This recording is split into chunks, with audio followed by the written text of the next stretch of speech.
Hi ಎಲ್ರಿಗೂ ನಮಸ್ಕಾರ. ಇದು ಗೌರಿ ಗಣೇಶ ಹಬ್ಬದ ವ್ಲಾಗ್. ಇದು ಗೌರಿ ಗಣೇಶ ಹಬ್ಬದಲ್ಲಿ ನಾನು ಸೌತಡ್ಕ ಮಹಾಗಣಪತಿಗೆ ಹೋಗಿದ್ದೆ. ಮಹಾಗಣಪತಿ ದರ್ಶನ ಮಾಡ್ಕೊಂಡು ಹಾಗೆ ನಾನೊಂದು ಕೆಲವೊಂದು ಪ್ರಶ್ನೆಗಳನ್ನ ಕೇಳಿದೆ ಅಲ್ಲಿ ಬಂದಿರೋರಿಗೆ. ಯಾರೆಲ್ಲ ಸರಿಯಾದ ಆನ್ಸರ್ ಮಾಡಿದ್ರು, ಸರಿ ಇರ್ಲಿ ತಪ್ಪಿರ್ಲಿ ಅವರಿಗೆ ನಾನು ಒಂದೊಂದು ಗಿಫ್ಟ್ ಕೊಟ್ಟೆ. ಹೆಣ್ಮಕ್ಳಿಗೆ ಗಿಫ್ಟ್ ಕೊಡ್ಬೇಕಂತ ನಾನು ಅನ್ಕೊಂಡಿದ್ದೆ. ಗಂಡು ಮಕ್ಳಿಗೆ ಏನು ಕೊಡಬಾರ್ದು ಅಂತ ಏನಲ್ಲ.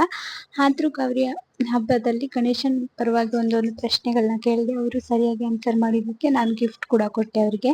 ಏನೆಲ್ಲ ಗಿಫ್ಟ್ ಕೊಟ್ಟೆ ಅಂತ ನೀವು ಪೂರ್ತಿ ವಿಡಿಯೋದಲ್ಲಿ ನೋಡಿ. ನನ್ನ ಚಾನಲಲ್ಲಿ ಲಿಂಕ್ ಹಾಕಿರ್ತೀನಿ, ನೀವು ನೋಡಿ ದಯವಿಟ್ಟು. ಹಾಗೆ ಇನ್ನೂ ಯಾರೆಲ್ಲ ನನ್ನ ಚಾನಲ್ಗೆ ಸಬ್ಸ್ಕ್ರೈಬ್ ಮಾಡಿಲ್ವೋ ಅವರಿಗೆ ಕೂಡಲೇ ಸಬ್ಸ್ಕ್ರೈಬ್ ಕೂಡ ಮಾಡ್ಕೊಳ್ಳಿ. ಎಲ್ಲರಿಗೂ ಮಹಾಗಣಪತಿ ಒಳ್ಳೇದು ಮಾಡಲಿ. ತಲೆ ಇರ್ಲಿಲ್ಲ, ಅದಕ್ಕೆ ಆನೆ ತಲೆಯನ್ನು ತರ್ಲಿಕ್ಕೆ ಒಂದು ಯಾವ್ದಾದ್ರು ಉತ್ತರ ಮತ್ತು ದಕ್ಷಿಣ ದಿಕ್ಕಿಗೆ ಮಲಗಿದ ಯಾವ ದೇವಸ್ಥಾನ ತನ್ನಿ ಅಂತ ಹೇಳಿದ ಈಶ್ವರ. ಆದ ಕಾರಣ ಹೋಗಿ ಅವರು ಆನೆ ಮಲಗಿತ್ತು.